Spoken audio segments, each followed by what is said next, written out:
I hope we're not trying to figure out who he is, and more figure out who we are through watching that. It was the most photographed and videotaped day in history. 2 of the world's tallest buildings destroyed by hijacked planes. The next day, newspapers published photos of the horror. But there were some images so awful, they provoked rage across the world. These were the pictures of people falling. One photo of a falling man was the most controversial of them all. It was branded distasteful, exploitative, voyeuristic. It was never seen again. But some argued that the picture of the falling man needed to be confronted. It not only acknowledged the story of the people who'd been forced to jump, it alone gave a true sense of the horror of that day. The quest to identify one man became a quest to give name and voice to that horror. A journey to help America learn and recover from its darkest day. At the point of impact, temperatures were reaching over 1,000 degrees centigrade. As the flames consumed everything in sight, the smoke was becoming increasingly toxic. In desperation, windows were broken to let in fresh air. For some people, there was only one option left.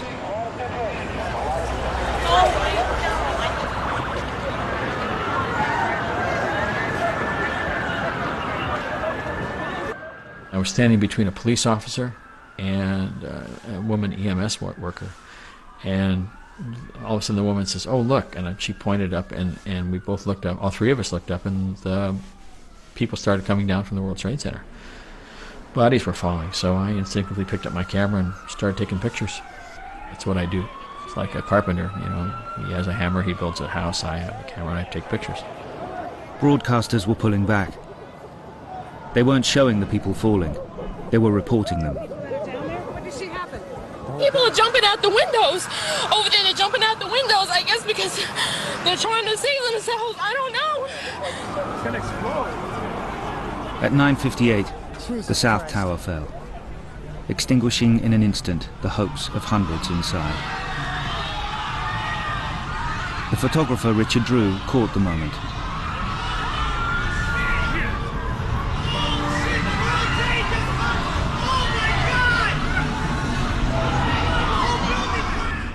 I think the camera is sort of a filter for me between me and what I'm photographing, and I'm only seeing what's coming through my lens, and that helps me sort of separate it, I guess, psychologically.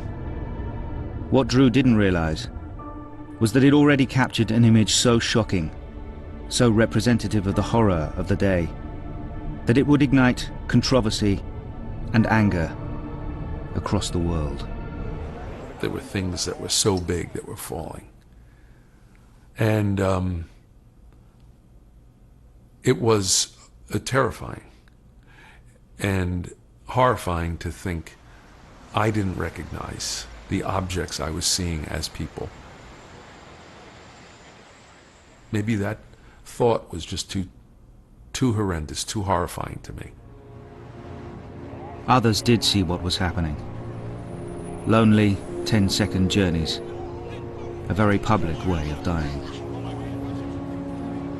A couple of hours later, the photographer Richard Drew was back at the Associated Press newsroom at Rockefeller Center. He was now methodically working his way through the images he'd shot. Within minutes, Drew's falling man joined thousands of images arriving in newsrooms across the world. Among them was the Morning Call, a typical mid-sized American newspaper based in Allentown, Pennsylvania. My first reaction to it was horror. I knew it was happening. There were reports of it on television, but TV stations weren't showing bodies falling from the tower. My mind right away went to, are we going to print this? And I felt we wanted to print it, but could the person be identified, you know? First thing I tried to do is look very closely to see, and I couldn't. You feel like it's a private moment. You feels almost obscene looking at this. You feel like you're taking away the person's humanity a little bit. I said I had the same reaction to the Eddie Adams photo where the South Vietnamese police chief stepped up to the Viet Cong prisoner, put the pistol to his head and shot him in the temple. It's just the last moment of a person's life. Naomi was very passionate about the photo. She believed there are photos in history that are flashpoints that really kind of get at the truth. I mean, they're hard to look at, but there are certain photos that just tell the story. And in this case, it got to the humanity in a way that other photos, even that might be more graphic, would not. I saw grace. I saw a stillness, even though I know that he was falling. I saw a quietness in that, as opposed to a loud, horrible, burning death. You know, you have to know, going into this, that you're going to get reader response, and it's going to be heavy and it's going to be angry. And a lot of it can be misdirected anger, but we get it. We had more response on this photo than I believe we've ever seen on any photo published, and a passionate response, and that's saying a lot. When you saw that photograph, you immediately knew that this person had thought those thoughts, had made his decision, and acted on it. I really think it did cause anybody who looked at that photo to think about that. What would I do? I thought about that myself. You know, what choice would I make? And the absolute horror of making that choice. And I think maybe that's the personal space that we went to with some people, where they thought about what would their personal choice be. We have not run it since that day, since September 12th. The photo had disappeared from public view in a remarkable, spontaneous act of self-censorship. Newspapers and magazines decided not to run it again. No one wanted to confront the existence of the jumpers. But Tom Janot, a prize-winning writer on American culture, could not stop looking.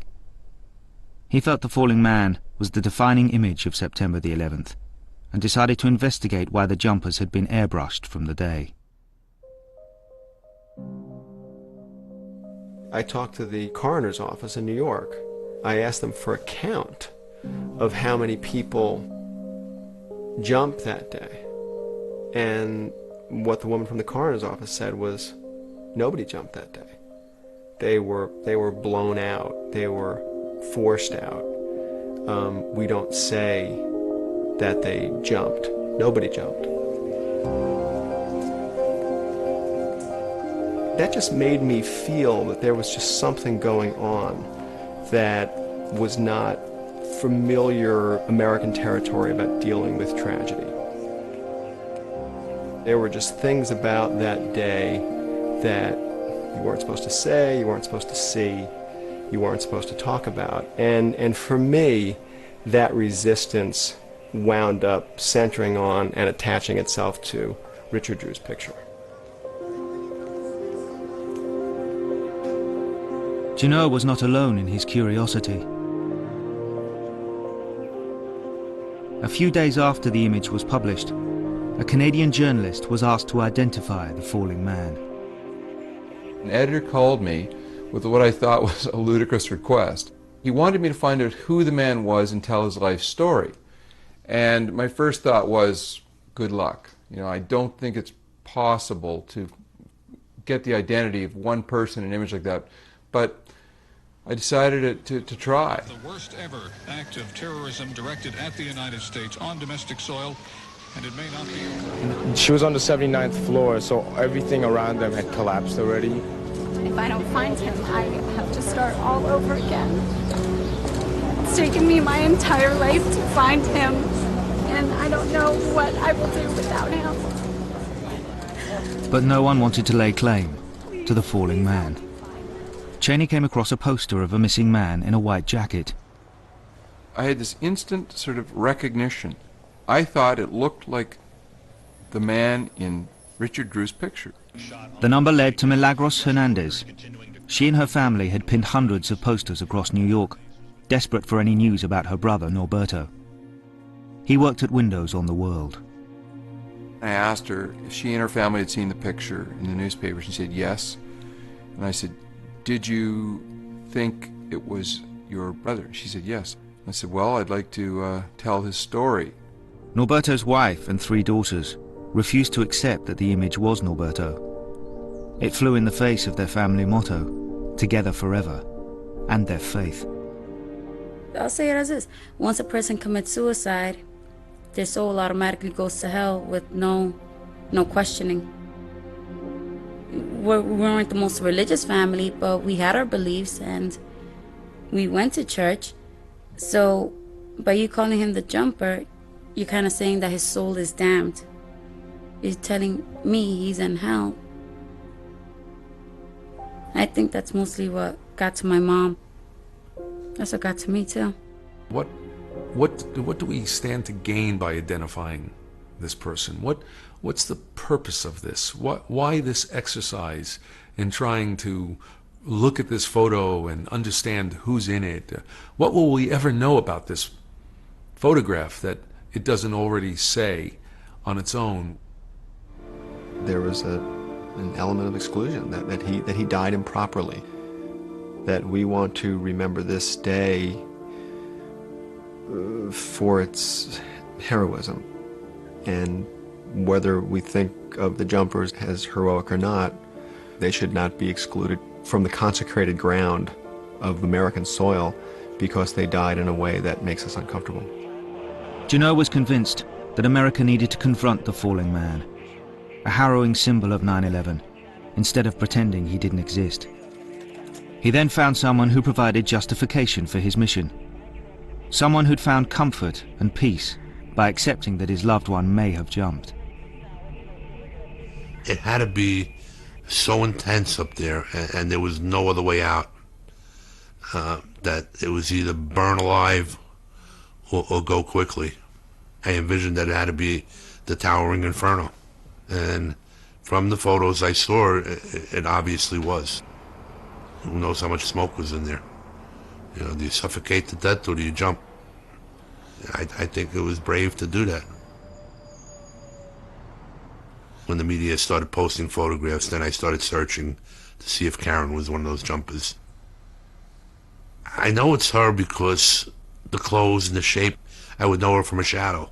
She had a blue sweater top on, sleeveless, and cream-colored pants. If you look at the pictures that I have, I mean, that's what I see. I finally, have something I can hold on to here. This is where she was, and this is how she died. She jumped. She didn't burn up. She didn't become dust. Nothing is more painful than losing her. But not knowing how I lost her was even more painful. So now that I believe that that's what took place, it's not painful for me to talk about it. While speaking to the family, Junot was shocked to realize that none of them had ever looked at the original photo. The thought had been too painful. Here was an opportunity to confirm, beyond a shadow of a doubt, that Norberto was not the falling man. He tentatively asked Catherine whether she wanted to look. She leapt at the chance. As soon as I saw the picture, I was like, this is my dad. The facial and the color, it wasn't him. You could immediately tell it wasn't him. Suddenly, Eulahia was over our shoulder. She had come out and she said, let me see those. I was curious. I had to see it. I had to see it. It was obvious it wasn't him. From that day, everything changed at home. Everything changed. I changed. I was no longer in such a bad way. Before that, I was in a bad way. In a very bad way. When Peter Chaney did his story, The Falling Man, he thought he could see the face of the man and that he could see details that were enough. Chaney looked at that picture, saw the black pants, and said that he was a kitchen worker. But in fact, most kitchen workers in New York, at least, don't wear black pants. They wear these black and white check pants. But in fact, Norberto was a chef and would not have been wearing black pants. So I don't know who it is. But I do know it's not Norberto Hernandez. But Junot did agree with one thing in Cheney's article. The falling man had come from windows on the world. I felt like it was my duty and my responsibility to help identify this person if I could. There might be somebody out there who would want to know that their father was in this picture, or their brother, or their son. I was very nervous before I looked at the pictures. I was hopeful and terrified at the same time that I would know who it was. I guess in some ways I did want to know if it was one of our people, but I really didn't want it to be one of my people. Then, a breakthrough. The chef, Michael Lamarnico, agreed to look at the photos. A few days later, over lunch, he met with the researcher who had with him the pictures and the names that refused to go away. No, it can't be Charlie Morrow. Can't be Wilder. What about Junior? Can't be Junior. What about Jonathan? And he stopped. Michael took a real close look. It took a while for him to be ready to speak to me about that. Jonathan was Jonathan Briley. He was a sound engineer who looked after conferences and functions at the restaurant. It offered me no comfort to think, oh, that's Jonathan. If it is Jonathan, I can only feel so bad for him having to have suffered the way he did. And, you know, I miss him. He was somebody that I would have liked to have known forever. When I first looked at it, it was almost like touching a hot stove. But for Gwendolyn, the identity of the falling man didn't matter. She understood that it symbolized something far more significant than a single individual.